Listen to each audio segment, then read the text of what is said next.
สบายดีมื้อนี้น้องสิมาอ่านเรื่องทั่วดาวอินค่าบริษัทของพวกเฮาบริษัทดาวสมัยลาวแม่นบริษัทลาวที่ส่งเสริมการปลูกทั่วดาวอินค่ากับบรรดาชาวกสิกรในภาคเหนือของลาวพวกเฮาให้การฝึกอบรมอย่างกว้างขวางและติดตามเพื่อรับประกันให้ได้ผลผลิตที่ดีที่สุดพวกเฮาจ่ายราคาที่ยุติธรรมและมอบคืนให้ซุ่มซ่นด้วยการซอยเหลือซุ่มซ่นตามเงื่อนไขและวิธีที่เหมาะสมทั่วดาวอินค่าทั้งหมดของเฮาแม่นปลูกด้วยวิธีธรรมศาสตร์บ่ใส่สารเคมีผลผลิตวัตถุดิบถึงนำส่งเข้าโรงงานที่นครหลวงเวียงจันทน์เป็นโรงงานที่ให้รับการยืนยันมาตรฐานตาม GMP ฉะนั้นจึงมั่นใจว่าผลิตภัณฑ์ของเฮาแม่นผลิตภัณฑ์มาตรฐานสากล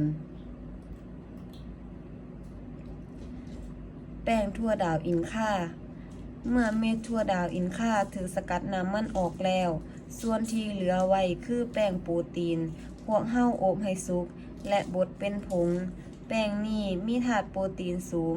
และเป็นโปรตีนที่ย่อยง่ายเป็นแป้งธาตุโปรตีนจากทั่วดาวอินค่า 100% บ่แม่นธาตุโปรตีนจากสัตว์มีคุณภาพสูงที่สุดมีกรดอะมิโนที่จำเป็นทั้งหมดซึ่งเป็นเอกลักษณ์เฉพาะของโปรตีนพืชผักเหมาะสมสำหรับคนกินอาหารเจสิ่งที่สำคัญของธาตุโปรตีนก็คือช่วยให้พลังงานเสริมสร้างการเจริญเติบโตและเพิ่มส่วนที่เหี่ยวหอยของร่างกายช่วยสร้างน้ำย่อยสร้างฮอร์โมนสร้างภูมิต้านทานและน้ำนมช่วยรักษาความสมดุลของน้ำตาลในเลือดเนื้อเยื่อและเซลล์ต่างๆในร่างกายผงโปรตีนนี้สามารถใช้สำหรับธาตุโปรตีนที่เข้มข้นเพื่อสร้างกล้ามเนื้อผสมใส่เครื่องดื่มนมสม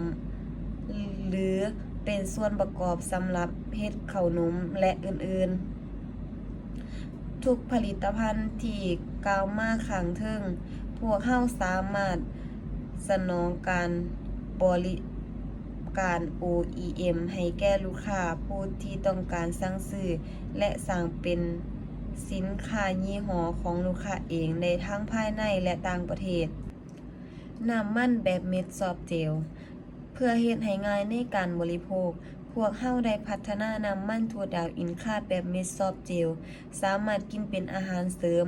เม็ดซอฟต์เจลอัดใส่ด้วยน้ำมันผลิตจากเม็ดถั่วดาวอินค่าจากสวนปลอดสารพิษของพวกเฮาเจลาตินที่ใส่ในการผลิตเม็ดซอฟต์เจลเหล่านี้แม่นเฮ็ดจากพืช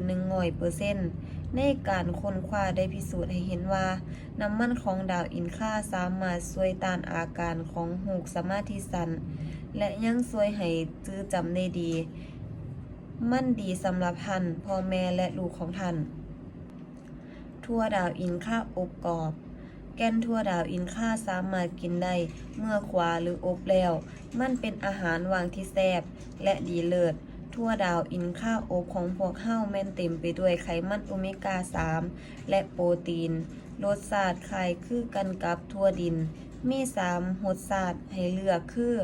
รสชาติธรรมชาติรสชาติเกลือและรสต้มยำชาสมุนไพรเปลือกและใบชาผลิตภัณฑ์ที่ดีเลิศอีกอย่างหนึ่งที่ได้จากถั่วดาวอินค่าเฮ็ดจากใบและเปลือกเป็นชาสมุนไพรช่วยลดความดันเลือดสูงลดไขมันและน้ำตาลในเลือดปรับระดับคอเลสเตอรอลในร่างกายบ่มีคาเฟอีนช่วยให้รู้สึกผ่อนคลายให้กับกลุ่มแม่หญิงผู้ว่างงานได้เป็นอย่างดีถั่วดาวอินค่าและคุณประโยชน์พวกเขามีความยินดีที่จะแนะนำถั่วดาวอินค่าให้ท่านรู้พืชนี้มีลักษณะเป็นเครือและมีอายุหลายปีภาษาอังกฤษมีชื่อซาชาอินจีบริษัทเฮาได้ส่งเสริมการขยายพื้นที่การปลูกให้ชาวเกษตรกรในภาคเหนือของลาวถั่วดาวอินค่ามีคุณประโยชน์หลายอย่างที่จะช่วยบำรุงสุขภาพของท่านในเม็ดถั่วดาวอินค่ามีปริมาณน้ำมันสูง 40-55% ประกอบด้วยอาซิดไขมันดี มีโอเมก้า 3 ปริมาณสูง และอุดมไปด้วยวิตามินอ e ีและวิตามินเอ โอเมก้า 3 มีประโยชน์หลายต่อร่างกาย มันช่วยส่งเสริมการเฮ็ดเวียกของสมอง ให้มีสุขภาพดีช่วยปรับปรุงระดับคอเลสเตอรอลและการเฮ็ดเวียกของหัวใจ ได้ถูกกำหนดว่าเป็นองค์ประกอบที่สำคัญให้แก่การหยุดการแพร่กระจายของพยาธิซ้ำเหือรวมทั้งโรคมะเร็งและหลอดเลือดหัวใจ มันช่วยลดความดันเลือดสูง ป้องกันการอักเสบและช่วยต้านการซึมเศร้า คนส่วนใหญ่ได้รับโอเมก้า 3 บ่เพียงพอในน้ำมันถั่วดาวอินคา มีปริมาณโอเมก้าหลายถึง 92% แก่นถั่วดาวอินคายังมีโปรตีน พร้อมทั้งอาซิดอะมิโนที่สำคัญทั้งหมด9ชนิด ธาตุโปรตีนที่สมบูรณ์ หลายกว่า 96% ของธาตุโปรตีน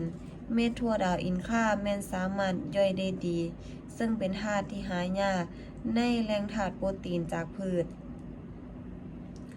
น้ำมันถั่วดาวอินคาของเฮาแม่นผลิตโดยการสกัดเย็น เป็นน้ำมันอุดมไปด้วยกรดไขมันดีจากธรรมชาติบริสุทธิ์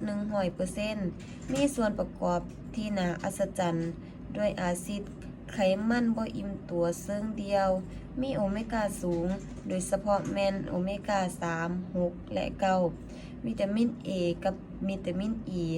ช่วยบำรุงและเสริมสร้างการพัฒนาของสมอง บำรุงร่างกาย สร้างภูมิต้านทาน ปรับระดับน้ำตาล และคอเลสเตอรอลในเลือด และยังอุดมไปด้วยสารต้านอนุมูลอิสระบำรุงผิวพรรณ เส้นผมและเล็บ สามารถนำไปผสมปรุงแต่งในอาหารได้หลากหลาย บ่ว่าจะผสมในน้ำสลัด ในแกง ขนมปัง น้ำหมากไม้ปั่น หรือกิน1 บวงต่อมื้อ ถ้าเปรียบเทียบกับน้ำมันปลาแล้ว น้ำมันถั่วดาวอินคากินง่ายกว่า เพราะมีรสชาติที่แซ่บกว่า และบ่มีกลิ่นคาวติดค้างในคอคือน้ำมันปลา น้ำมันถั่วดาวอินคาบริสุทธิ์ นอกจากเป็นอาหารที่ดีเลิศแล้ว ยังสามารถนำไปเป็นส่วนผสมในเครื่องสำอาง เพื่อความสวยงามของผิวพรรณได้เช่นกัน สบายดี